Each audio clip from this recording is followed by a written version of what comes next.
Thank you very much, Mr. Speaker, for indulging me.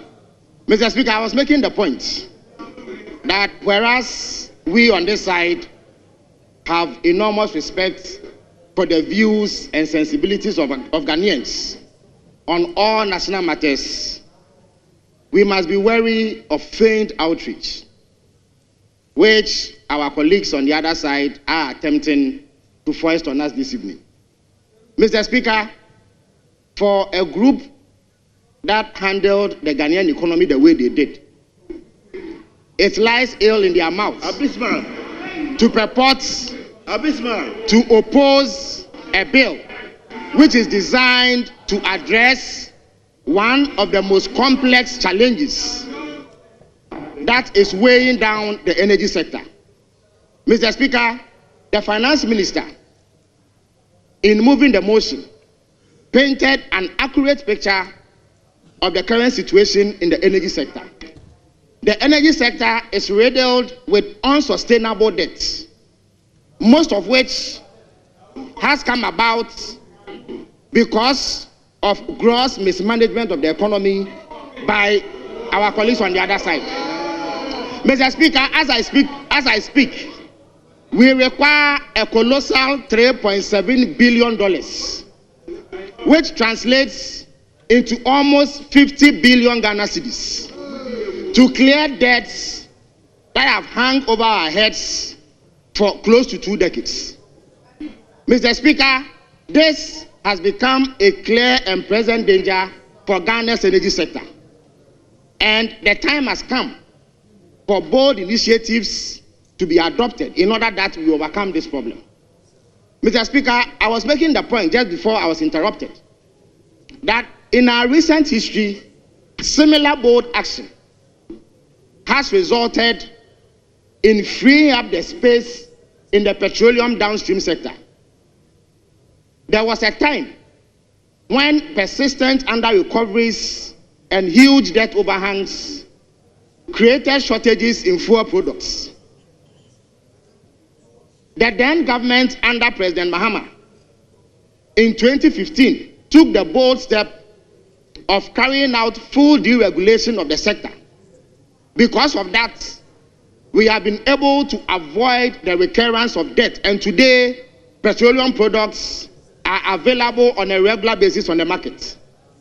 Mr. Speaker, when debt threatened to hinder further progress in the energy sector, the Energy Sector Levies Act was passed by this House, and that resulted in the accrual of over 40 billion Ghana cedis over the 8-year period that our colleagues on the other side were in power.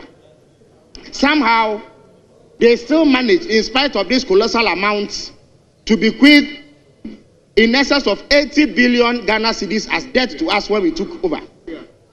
This has become a huge difficulty.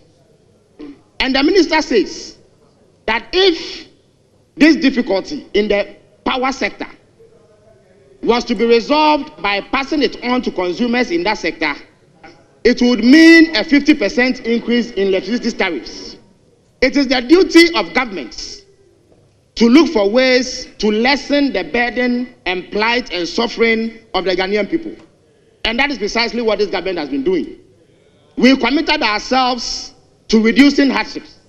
And since we have been in power in the last 5 months, we have done more than any other government under the Fourth Republic to lessen the burden of the Ghanaian public.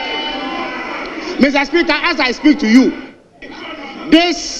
this pricing window would mark the 8th consecutive time that fuel prices have dropped. Yeah. When we took over power, fuel sold at an average of 15.6 Ghana cedis a litre.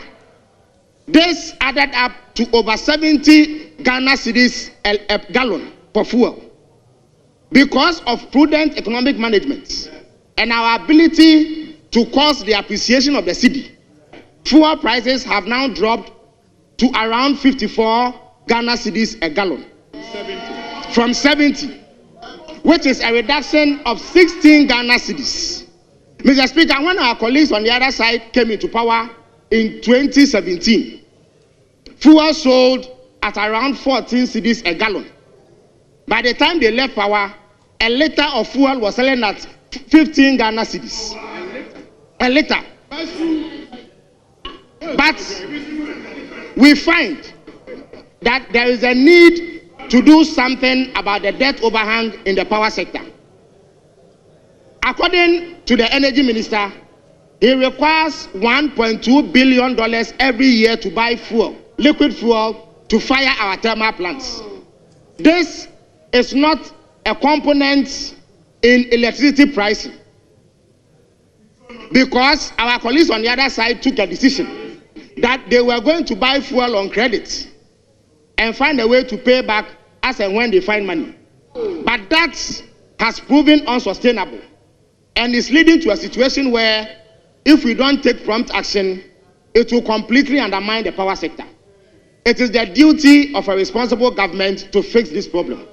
That is why we have come before the people of Ghana to make this proposal, which will keep fuel prices far below what we inherited when they left power in January 2025.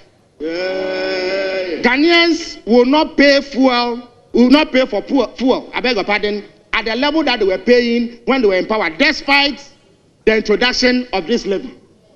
Indeed, the minister has just demonstrated that available figures show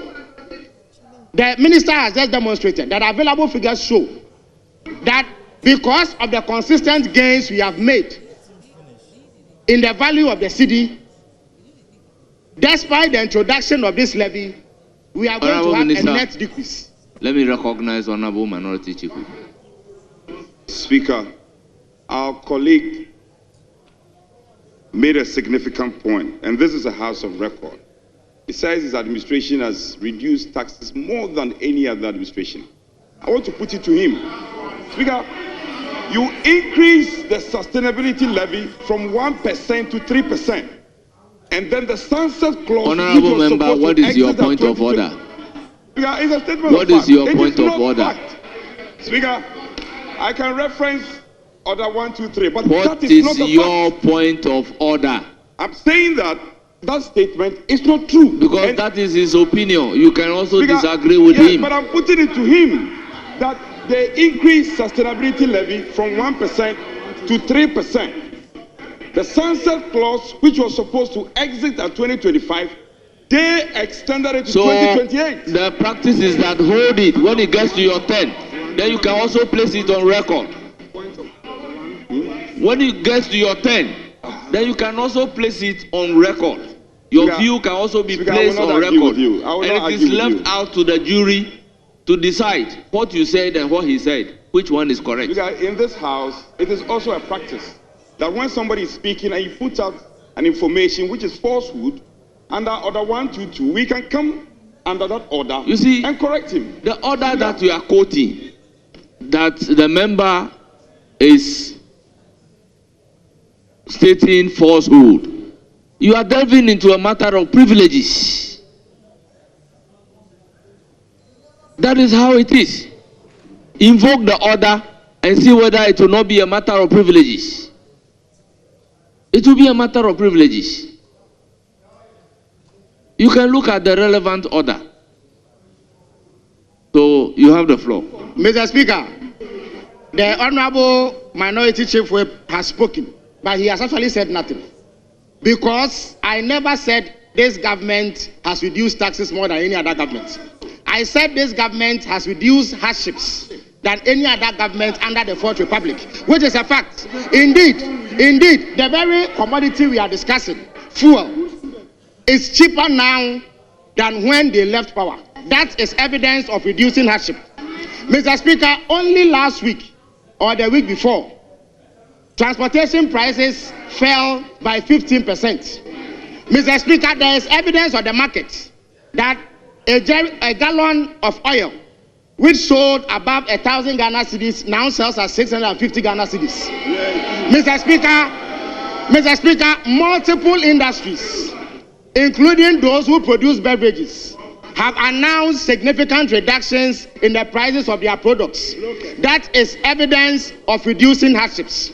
Mr. Speaker, for the Ghanaian businessman who imported items, who used to exchange a dollar at 16 to 17 Ghana cedis, they now do so under 11 cedis. That is evidence of reducing hardships. So when I say that this government has done more to reduce hardships than any other under the Fourth Republic, I have spoken fact. It is grounded. But Mr. Speaker, I was making the point that whereas it is the duty of government to reduce hardships, it is also our duty to ensure that if we face imminent threats to the power sector, we act timeously to avert same. This arrangement, through the increase of ESLA, would ensure that at the very least this year, $500 million, equivalent to about 5.7 billion Ghana cedis, is available for the purchase of fuel. And Mr. Speaker, the only reason why fuel does not form part of power or electricity pricing is that they took a convenient political decision to exclude it in the price buildup in the hope that they could defer today's problem to tomorrow. That kind of governance always catches up with you. Mr. Speaker, I also noted that my respected friend who spoke on their behalf cited percentages in order to create the impression of humongous increases. Mr. Speaker, the famous economics professor, Aaron Livingston, once said that statistics are like bikinis.